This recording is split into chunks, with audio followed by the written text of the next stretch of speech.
Fraudulent charges aren't always so easy to find. They can start out as just a few dollars. That's why Discover Card monitors every purchase every day to help keep your account protected from suspicious activity. Plus, you're never responsible for any unauthorized purchases on your Discover Card. And if you need to replace your card for any reason, we'll overnight you a new one at your request, free of charge. These are just some of the many ways we treat you like you'd treat you. Learn more at discover.com. Overnight shipping applies to U.S. destinations, excluding P.O. boxes. Guys, get to Macy's Veterans Day sale for sizzling men's savings. Plus, use your Macy's card or savings pass and take an extra 10 to 20% off. Suits from Kenneth Cole, New York, Tasso Elba, and more. Buy one on sale, get one free. Sport coats and dress shirts, buy one, get one free. Belts and accessories, buy one, get one free. Jockey underwear, buy one, take 50% off the second. Right now at Macy's. Savings off regular sale and clearance prices. Exclusions apply.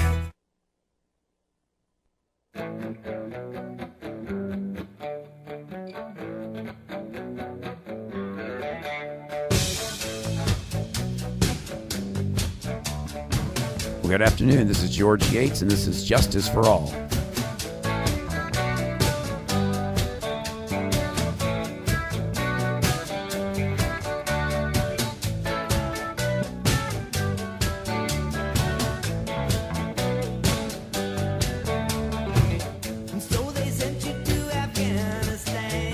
Okay, it's a beautiful day out there, man. I hope you're enjoying this beautiful weather. But if you're sitting at home and you're listening to the radio, we're going to have a great show today.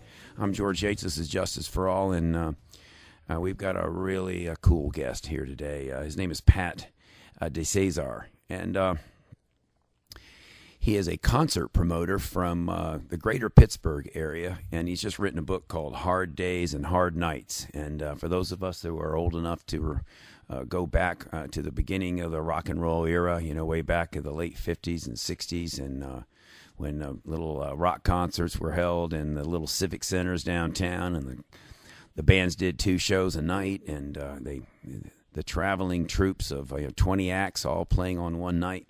Well, that's what Pat Dicesare did beginning in the late 50s and then into the 60s. And he then rode the rock and roll wave all the way through the stadium tours. And he's here with us today. How are you doing, Pat? Hi, George. You? I really love this book, Hard Days and Hard Nights. I look at the cover of it, and it even looks like the logo from the Beatles' Hard Day's Night. That's inescapable.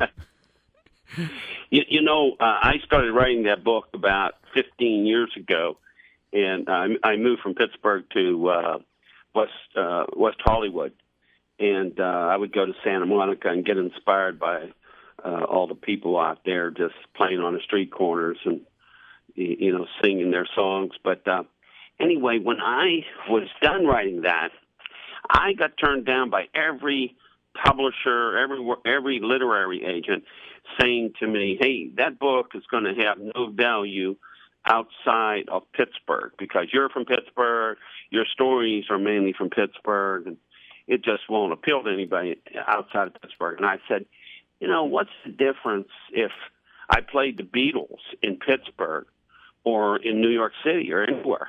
I mean, all of these acts are internationally known, and I'm talking about the experience that I had with those artists. What's the difference of that, you know?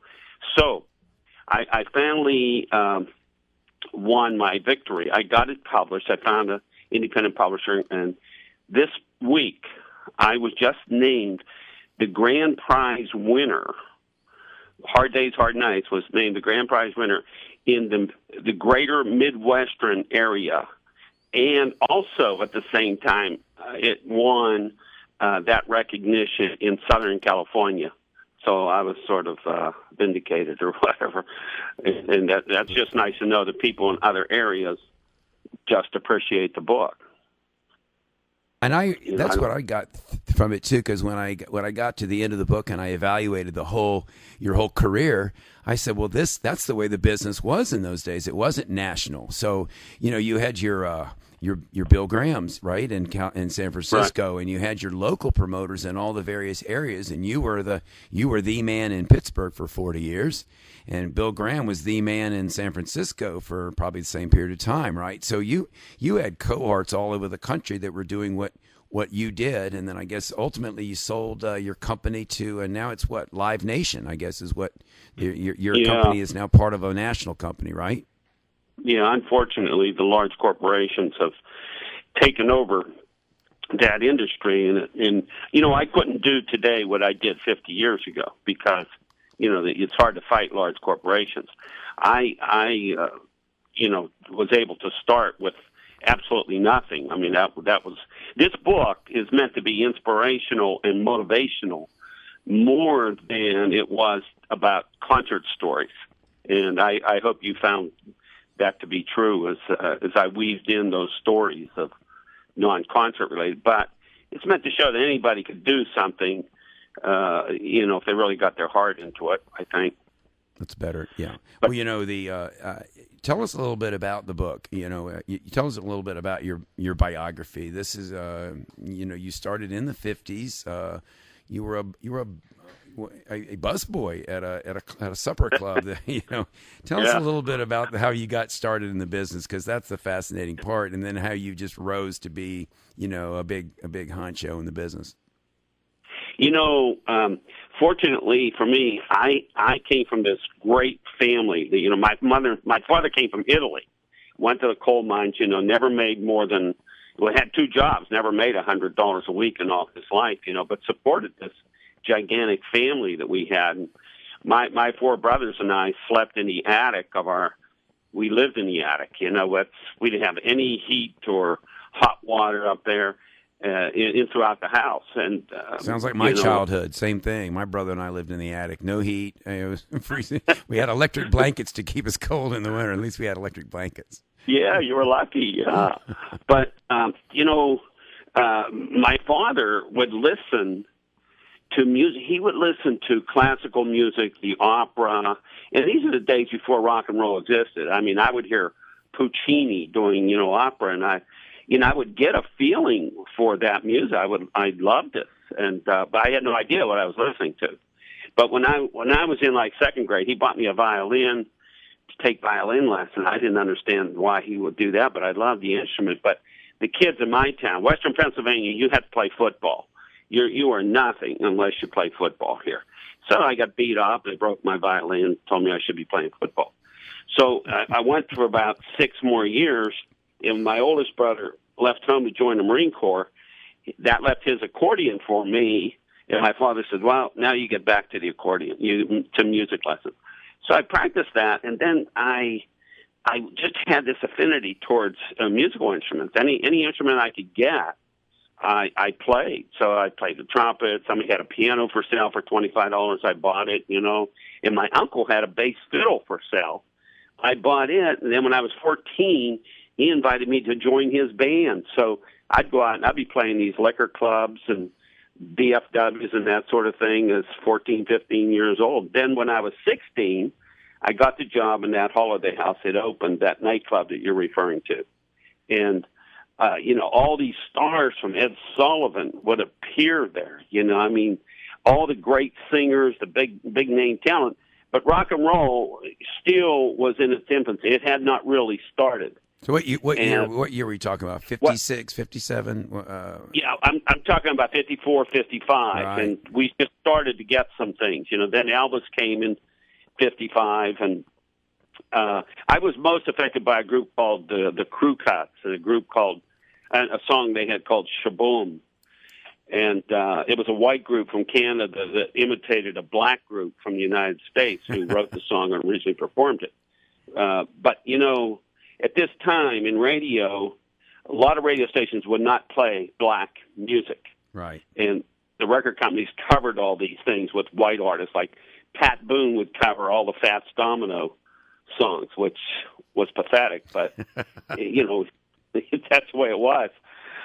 So anyway, when I graduated from high school, everybody in my town was expected either to go work in the steel mill, Westinghouse Electric, the railroad, or a coal mine. And I dreaded all those things, but the most prestigious thing was if you went to work at Westinghouse Electric, where most of my family ended up working, So I went to Westinghouse right out of school and got a job going to work wearing a tie. And my father worked in the next building. He now got out of the coal mine, got the job in the Westinghouse Electric, which was a monumental thing in our house. And my father would go to work in he is a blue-collar worker, and he saw me in a building next door. I went to work with this tie. And I started that job, and I hated it. George, I couldn't wait to get out of there, So I'd come home after, I'd be miserable, and my dad would say, well, what's wrong? I'd say, well, I really hate that job. And he said, well, you go to work in a tie. How can you hate that? So I said, Dad, I would like to quit Westinghouse. And that was the most heartbreaking thing that I ever did in my life. And my dad said, well, if you quit Westinghouse, what would you do? And I said, I'd like to get a job in the music business.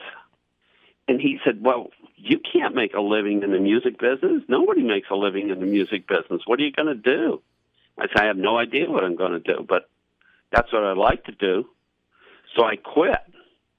And I did nothing for 6 months. So I felt like a real big loser, and I didn't know what I was going to do. But while I was working at Westinghouse, I started to write songs. And I wrote songs with words that appealed to young kids, and I didn't realize I was writing rock and roll music. And so I formed one of these groups, 4 white kids singing on a corner, and I recorded it with someone's reel-to-reel tape recorder and went to see a disc jockey. And to make a long story short, after he introduced me to a few different record companies, I got turned down. But then I found a guy who was recording the Dell Vikings in Pittsburgh, and they had 2 big hits, Come Go With Me and Whispering Bells. And they were looking for new material. So their 3rd and 4th song that they did were songs that I had written. And they went up, they climbed the charts. I didn't make any money with it because at that time, record companies just took advantage of everybody. But what it enabled me to do was get a job in the record business. So I now was making a living in the music business. I became the best floor sweeper and shelf stocker in the record business. And I did that for about 6 months. And one day the owner came up to me and he said, do you have a suit? And I said, no.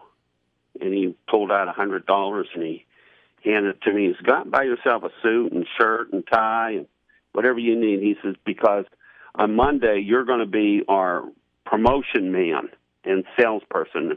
What that meant is I got in my car and I drove all the way through West Virginia, Ohio, New York, and Pennsylvania to every little radio station in every little town trying to promote the songs that our record companies made.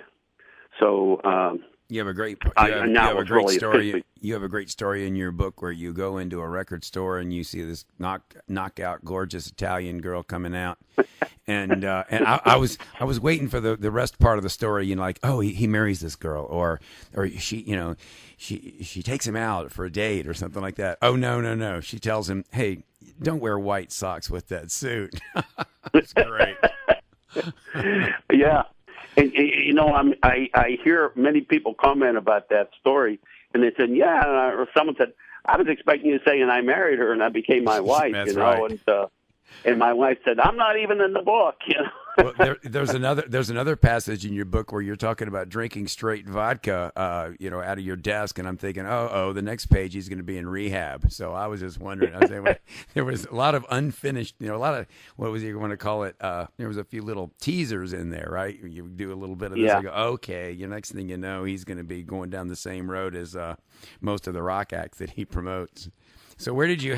So you went from being this little small-time floor sweeper to a guy that's putting on big stadium concerts at Three Rivers Stadium in Pittsburgh. You went from, that's quite a rise from there. That's really a great story. You knew Dick Clark. You knew, you rubbed shoulders with all the great acts of the time. Janis Joplin. Of course, the first big you booked the Beatles, the Doors, the Stones.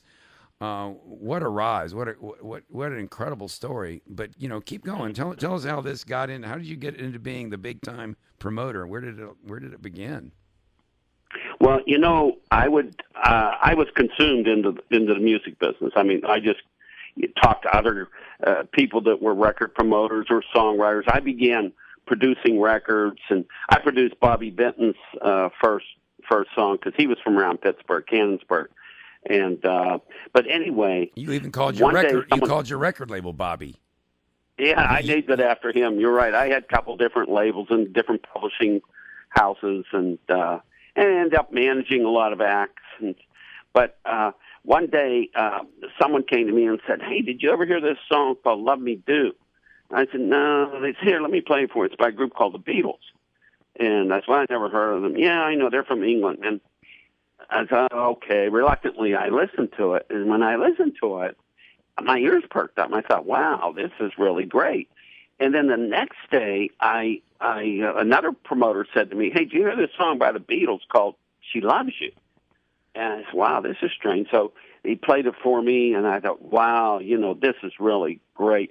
Especially that, yeah. So I thought, well, I said to the guys, "Where are your records getting played?" Because they were promoting the Beatles. And they said, "Well, we're not getting any airplay." The record came out in February. This was now November, right around the time John Kennedy was killed, November 22nd, 1963. And they said, "We can't get the record played. Nobody in the United States wants to play British rock and roll." And that was the case. Americans thought that the English were so corny with music. They had something called skiffle, which was a fusion between folk and jazz, and they thought that was equivalent of our rock and roll, and we laughed at it. There was a guy, Lonnie Donegan, had a big hit called "A Rock Out in Line" at the time, and that was about the biggest thing that ever came out of England, but we didn't consider that here real rock. But when I heard the Beatles, something happened in my mind. I just said, I got to bring that act into the United States for a concert. And so I went to the guy who I worked for, the guy that gave me the $100 for the suit, and he had managed Lou Christie. Lou Christie had some big records. Lou came out of Pittsburgh. The Gypsy Cry, Two Faces of I, Lightning Striking Again. Right. And Lou was represented by Rosalind Ross from the William Morris Agency in New York. So I went to Tim, the guy that gave me the $100, and said, "Hey, there's this group called the Beatles. I'd like to bring them to the Civic Arena in Pittsburgh." Now, the Civic Arena had over 12,000 seats, like almost 13,000 seats. And nobody thought at this time in 1963 that you could bring any kind of rock and roll act to an arena and sell it out. You needed like 10, 12, 15 acts to sell out a show at the arena. And he said to me, "Well, these Beatles, what? I never heard them. What hits do they have?" And I said, "Well, they really don't have any hits." He said, "You want to bring them to the arena?" I said, "Yeah, but by the time do we get the date?" Normally, when you booked a date in those days, you booked it 6 months or a year in advance. I said, "By that time, this act's going to be big. I know I can make those records hits that they have." So he called Rosalind Ross, the agent in New York, and she said, "The Beatles, I never heard of them." And so I told him, I said, "Well, tell her to call the London office, the William Morris London office." And when she did, they confirmed that they had 3 big hits. The Beatles had three releases in February and March of '63. None of them did much at all. So, especially in Pittsburgh.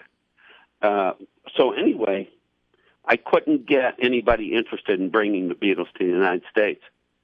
But on December 27th, 1963, Capitol Records released an LP. Now, what you have to understand is when the Beatles first come out, their first 2 records were on VJ Records, and the third record was on Swan, like She Loves You was on Swan. Now, the reason that's important is the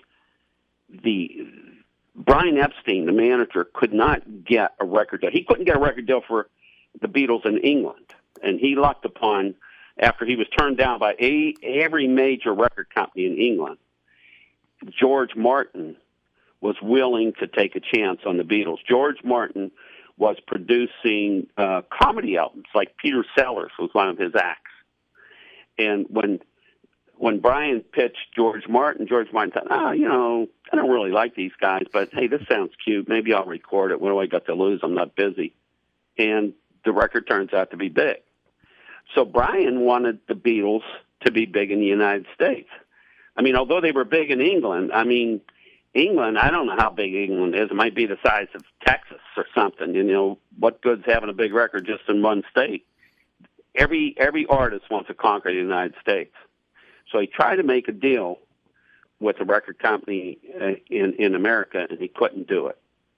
So it just so happened that Nat Weiss, who was the attorney for the record company the Beatles recorded for in England, was also the attorney. He was an American. He was the attorney for VJ Records.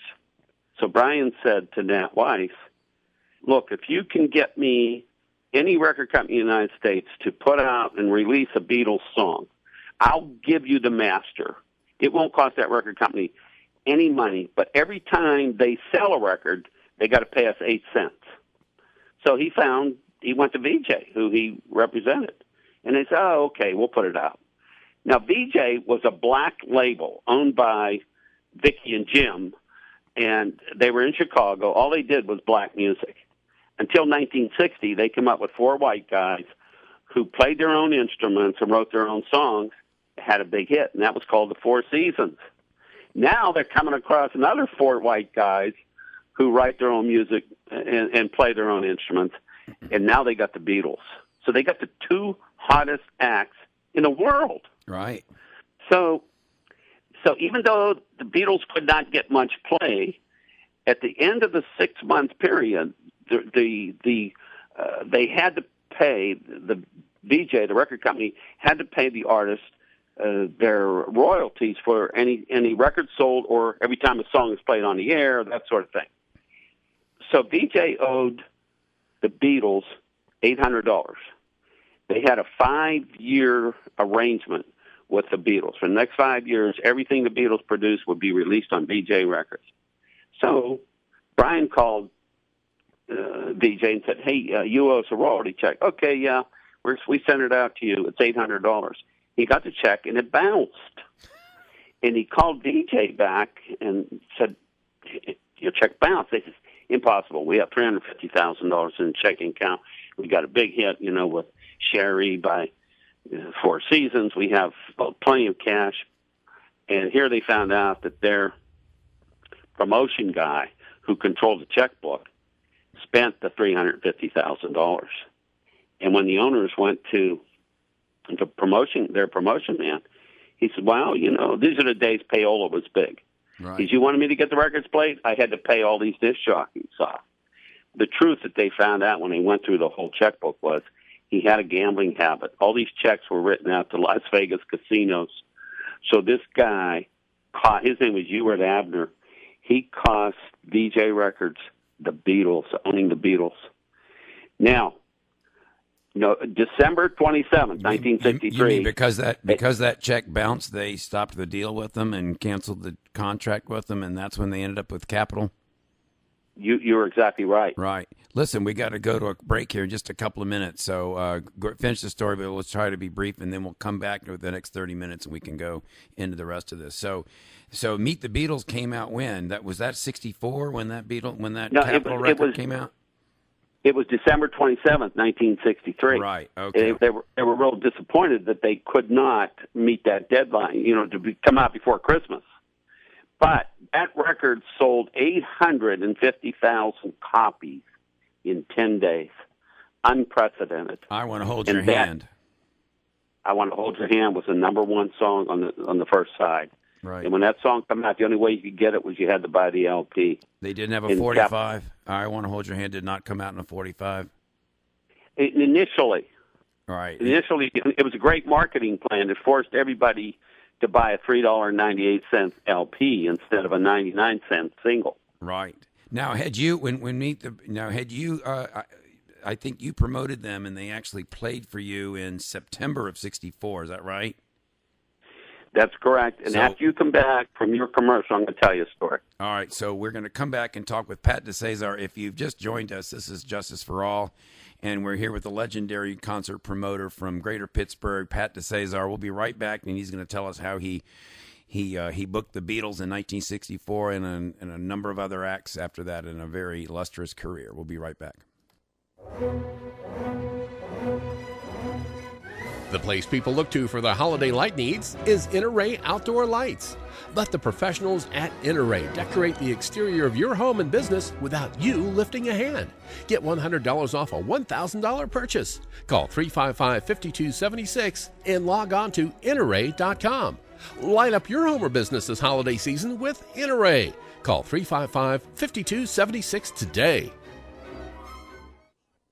The place for authentic Indian food is the India Palace. They feature authentic Indian cuisine, have a party hall, and do catering and banquets. Open daily for lunch and dinner, they showcase an excellent lunch buffet at their Chesapeake and Virginia Beach locations. Visit their 2 locations at 1437 Sam's Drive in Chesapeake off of Battlefield Boulevard and 5600 Virginia Beach Boulevard in Virginia Beach, and online at IndiaPalaceVB.com. On Facebook, look for India Palace Virginia Beach and India Palace Bar and Grill. Dine at the India Palace today. The restaurant we've all been waiting for is here. Introducing Ipan Mano Kitchen. Critically acclaimed chef Silva Sennett and his culinary team specialize in new American Asian cuisine. The very best in Chinese, Japanese, Thai food with an American flair. Open daily for lunch and dinner, Ipan Mano Kitchen is located inside the Patrick Henry Mall in Newport News. Call 249-0033 and log on to ipanmanokitchen.com. Find them on Twitter at Ipan Mano.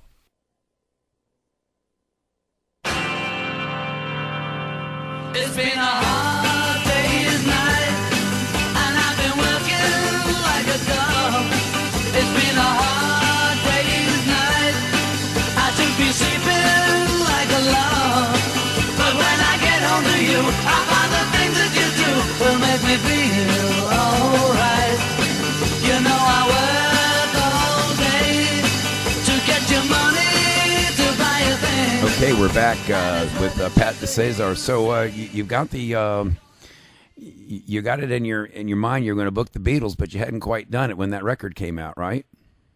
That's right. Now, listen. You listen to that song. Doesn't it do something for you? These Beatles are such a great act. There'll never be another act that can write those kind of songs and do that. That music was revolutionary at the time. So, what happened when that December 27th release date came out?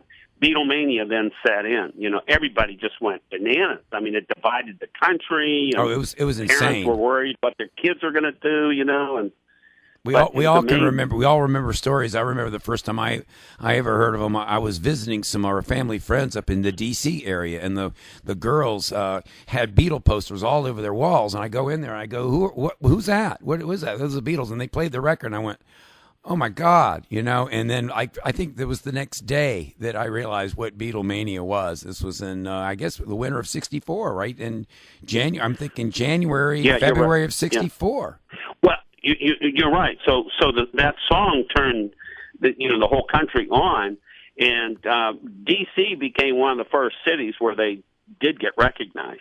Right. Okay. Now. So anyway, at this time that you're just talking about, Ed Sullivan is in London. He's in a limousine heading towards the airport. And when he gets close, he sees this gang of kids at the airport yelling. And he says to his limo driver, what's going on?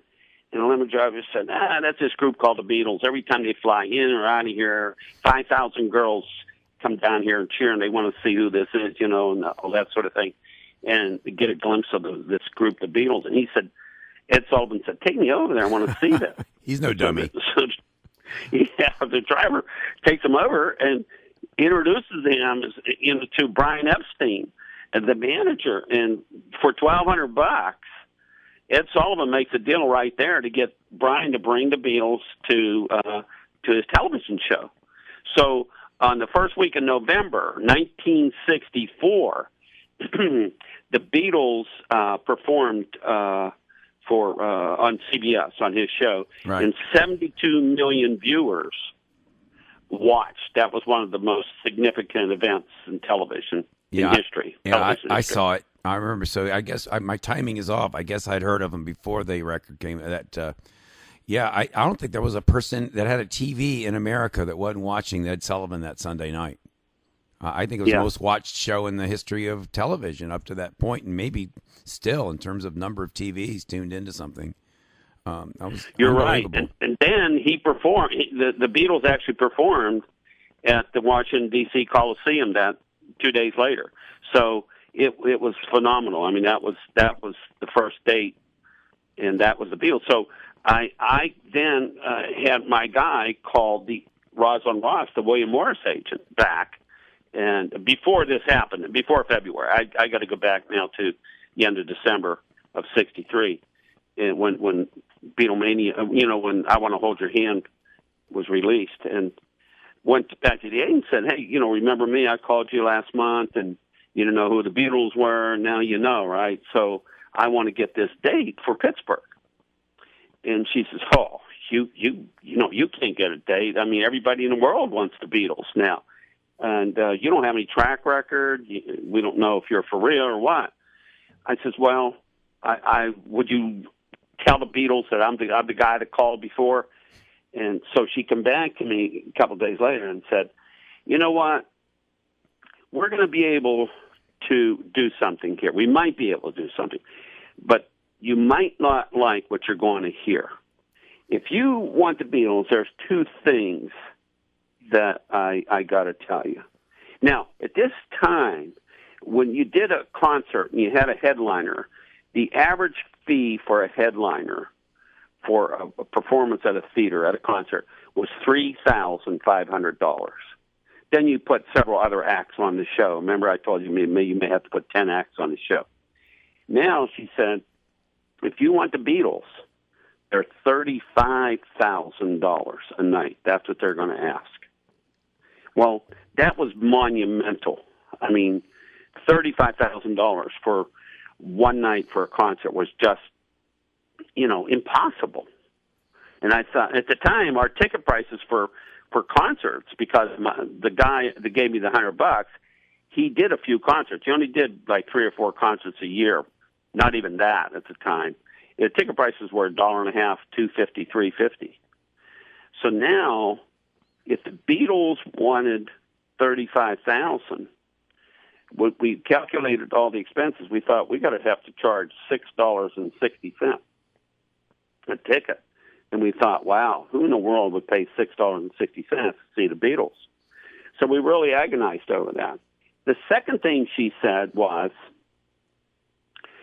and if you want the Beatles, you got to get $5,000 cash, put it in a brown paper bag, and deliver it to a bartender at the Club Elegant in Brooklyn, and you got 48 hours to do it. Well, there were a couple problems with that. Sounds like a drug deal. Yeah. Well, at least you got to be mentally ill to do it, right? You gonna get a receipt from them? Okay, you get no receipt. So my problem was I didn't have $5,000. Who did? Oh, yeah. And, I'm a young kid, and what are you, about 20? How old are you at the time?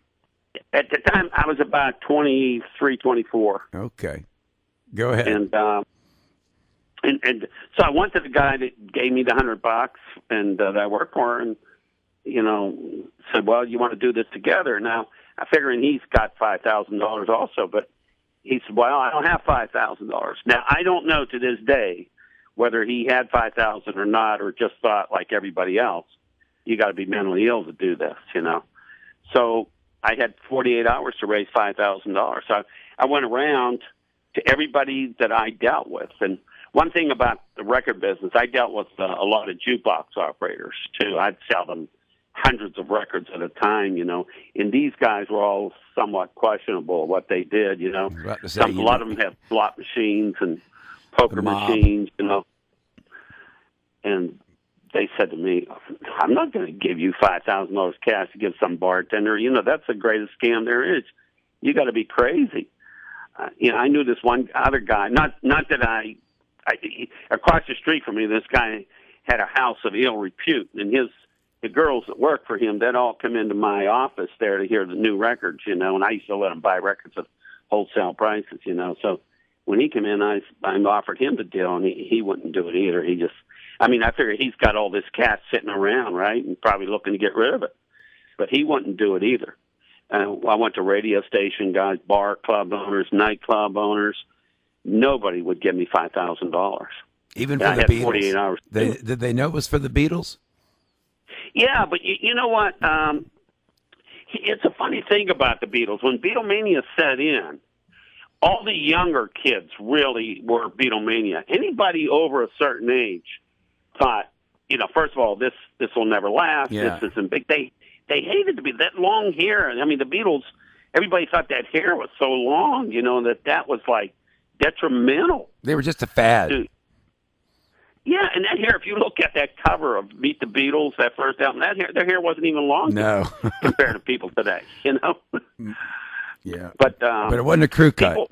It wasn't a crew. The haircut of the day had been the little flat top haircut, with the little wax front, and totally right. And it was all military everywhere else, right? That was the haircut before the Beatles. So that little mop top that they had was just, ridiculously long compared to what it had been.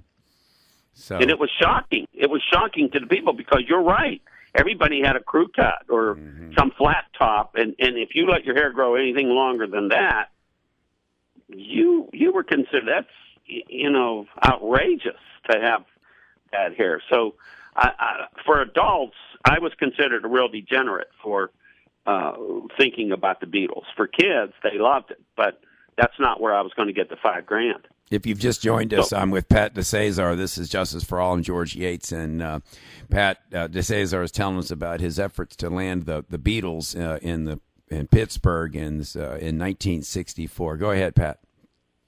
Well, so anyway, I worked in Pittsburgh, and I lived with my mom and dad about 20 miles east of Pittsburgh. So I drove home. I sat at the table, and that's the days when families used to eat at home, And I sat at the table, and I'm telling my mom and dad the story I'm telling you. And your dad makes great cannolis, right? Now that is in the book. You know what? And I'm going to say right here, I got to interrupt you and say, listen, I read this book, and it's a great book, but every single thing you're talking about now isn't in the book. And I realized when I read this book, Pat, that I said, this guy could have probably made this book 3 times as big as it is. And I realize, because for those of you that are thinking about buying this book, everything that you're not having to, this wasn't in the book. Everything you're talking about here today, the Capitol record contracts, the VJ records, that wasn't in the book. So you could have made this book 3 times as big, couldn't you? You got more stories than Carter's has pills. But go ahead. This is all new to me. I read it in the book, but I didn't read all this. Well, when I wrote the book, I ended up having 1,000 pages written, and when I got turned down by every publisher, like I told you, and finally the one said, "Hey, you got too many pages. You got to cut this down under 300." And that's impossible. When I write something, that's like they call it killing your babies if you want to cut words, and I couldn't do it. So the publisher then edits a lot of the stuff out. So you're right. I got to do book 2 and book 3, and I am doing that. Okay, I will good. come out because these are great stories. Go ahead. So right now on Amazon, where people order this thing, they write these reviews. I'm getting all these fantastic reviews about it, and people do mention that, about writing another book. So my publisher wants to do it. I will have to do that, and I want to do it. And for those of you out there, the name of the book is Hard Days, Hard Nights by Pat Dicesare. Go ahead. Well, so anyway, I'm sitting at the table. I'm telling my mom and dad the story that we just discussed. And they didn't say anything. They don't know if the Beatles or bugs or a car or flowers or whatever, So the next morning I drove back into Pittsburgh, go to work at my record company. And I spent the whole day. I had 24 more hours to raise the money. So again, I'm trying to raise the money, and I had no success at all. And I drove back home to Trafford to mom and dad, and they set up the kitchen table, the food, and we're talking again, and we're done eating, and my father slid an envelope over to me. And I said, "What's this?" And he said, "Well, that's for you." And so I opened it up, and there's a check made out to me for $5,000. I said, "Dad, where'd you get this? What's this?" He said, "Well, that's for you, for your Beatles." I said, "Dad, where'd you get that?"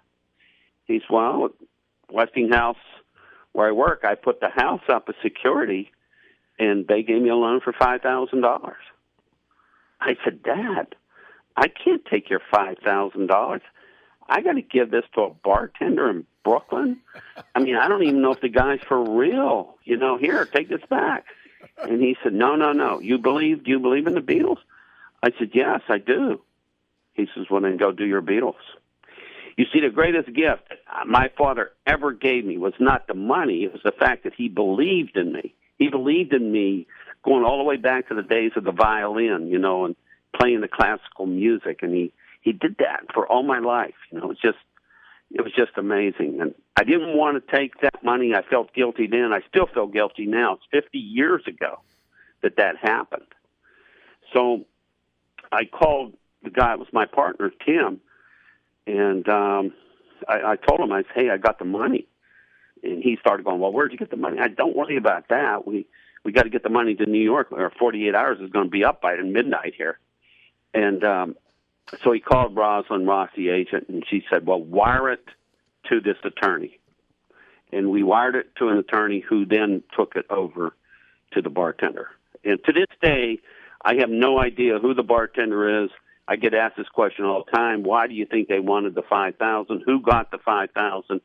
The only thing I could think is the Beatles probably didn't want to pay taxes on the $5,000 because they were starting to make so much money in England. They were in like the 95% tax bracket. So about 2 weeks later, we got a call from a different agent and said, "Check out September 14th for availability at the Civic Arena," and it was open. And we put the tickets on sale, and it sold out right away, a couple of days. And the first thing I did was get my dad back the $5,000, and I felt really relieved about that. So we got the Beatles.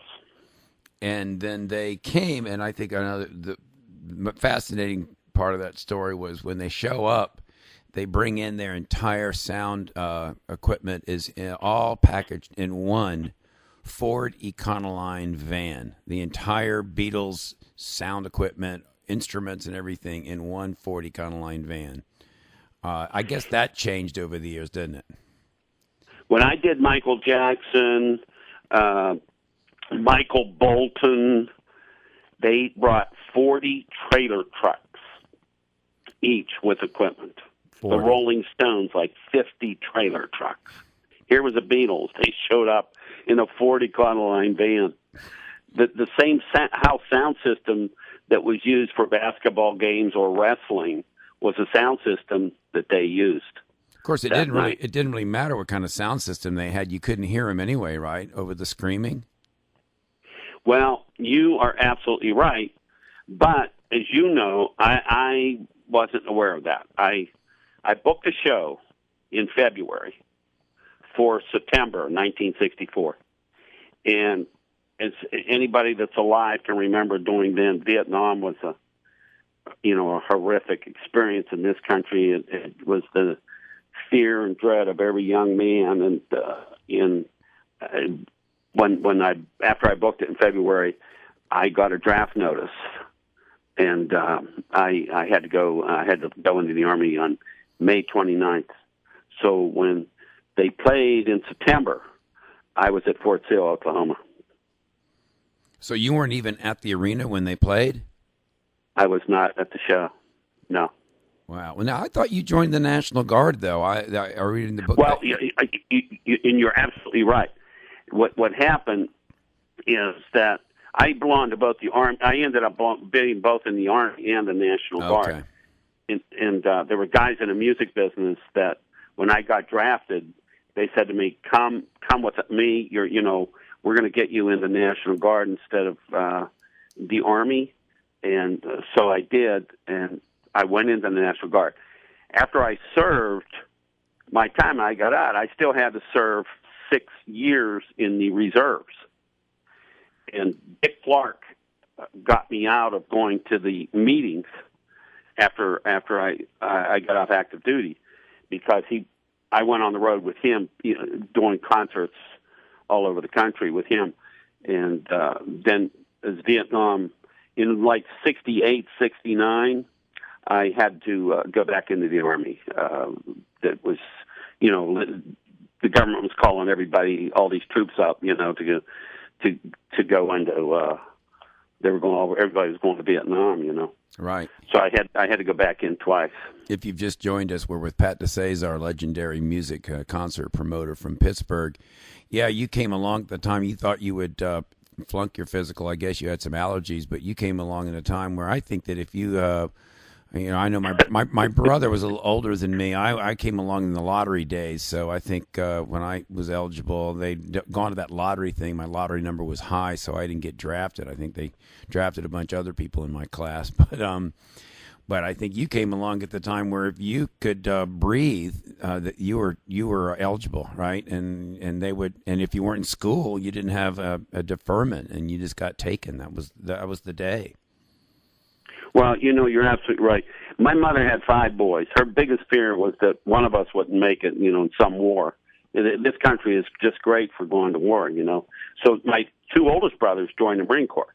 And they would say to me, "You've got to be a Marine. You're nothing if you're not a Marine." So I tried to join the Marine Corps twice and failed the physical.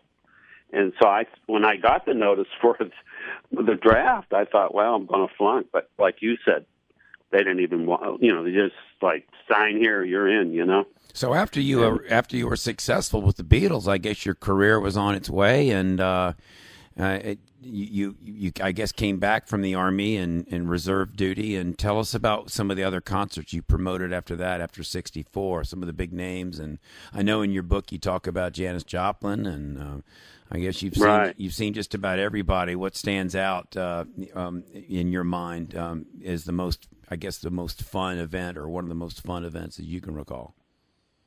Well, I'll tell you.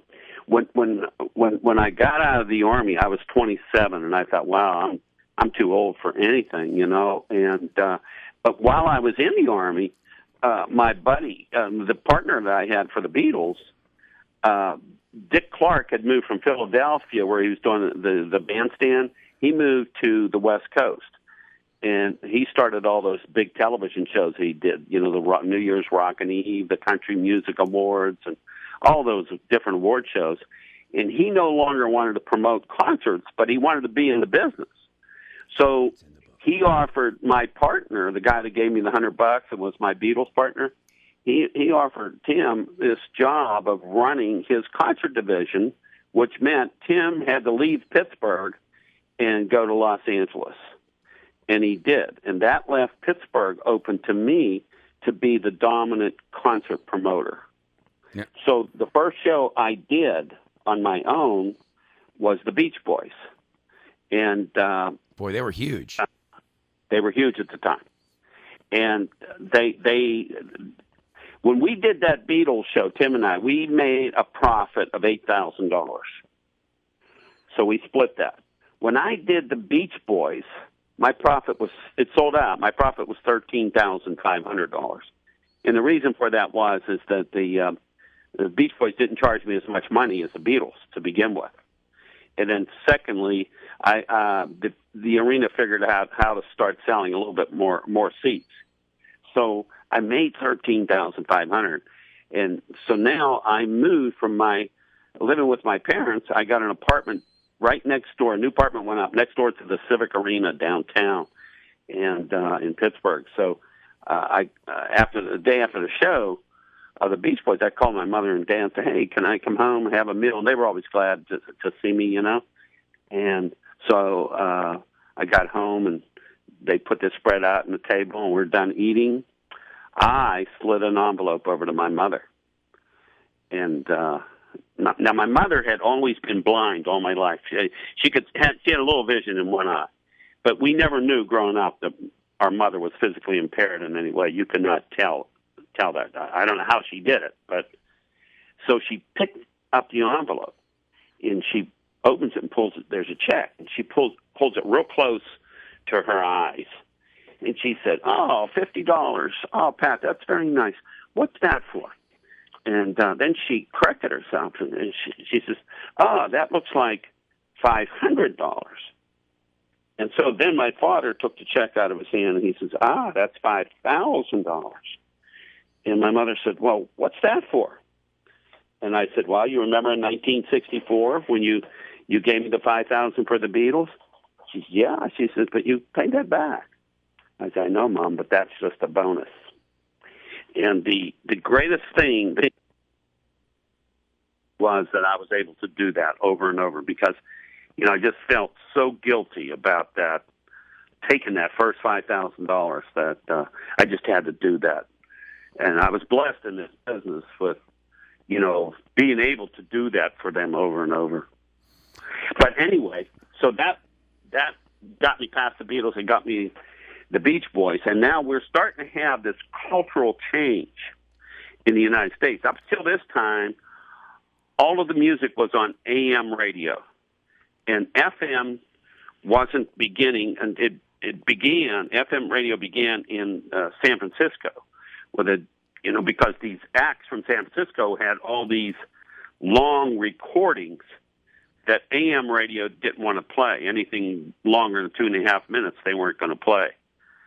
So now acts like the Grateful Dead came out of San Francisco with a whole side of an album as one song, but nobody was going to play that. So there was a guy who started on FM, because at the time FM only did elevator music. No one listened to it. Right. It had a much better sound. Stereo. And yeah. So he started leasing time. This Tom, I forget Tom's last name right now. But anyway, he started leasing time on FM, and he started playing all these Jefferson Airplanes and Led Zeppelin and Jethro Tull, these acts that nobody else ever heard of. And so FM started to take off. Inagata DeVita, the entire... Iron Butterfly, right. So I played all those acts. I mean, it was like... And I built a theater, which I called the Electric Theater, which was geared to all psychedelic music that nobody else was playing or no one else, wanted to bring in for a performance. Now, I mean, theaters... In arenas, the problem I had, they did not want these weird people coming into their building. Right, Pat. We got about 3 minutes left, so I'm gonna have to. You know what? Why don't we? Can we come back another time and we'll go into Janis Joplin, the Doors, Led Zeppelin, because I can't do that in 3 minutes. I know. I hate to cut you off because I could listen to this story for a whole nother hour, but you don't have enough time. We got an hour for the show, but you have to go. I know that. So yeah, I'd love to have you back if you want to come another time. That'd be really a lot of fun. Yeah, I promised my wife I would be meeting her in a few minutes, so I'm going to do it. We're married all our lives, so I understand. But as we wrap up this show, then we've only got about a minute. It appears that you're what they call, and I don't lightly use this word with everybody, but you were a visionary. You saw the future. Very briefly, what do you? I mean, I'm just looking at my producer right here, and I said, "This guy's a hustler." Is that what you were, a hustler and a gambler, or are you a true visionary in your own mind? No, I was never a hustler. I love the business. I deplore what's happened to the business today. Right. But I was a gambler. That's the big thing. You were strictly a gamble. But I understood my market so well that I knew what people wanted to hear, what they'd be willing to pay to see. And I never, ever had a losing concert. In those early days of forming, it was the formation and the development of rock and roll in the concert business. I mean, I innovated concert. I started the first ballpark shows. Yeah, you did the first stadium. You did Three River Stadium with Alice Cooper, right. and you had to cancel it because a hurricane came through. Unbelievable story. You broke even, I guess, overall on that. Yeah, I was expecting to make $50,000. I thought, I put the show together with the idea of making $50,000. And that was my goal, to do that one day. I never made that kind of money in one day. And here I got Hurricane Agnes. Well, we're gonna have to end it right there, and I'd love to have you back.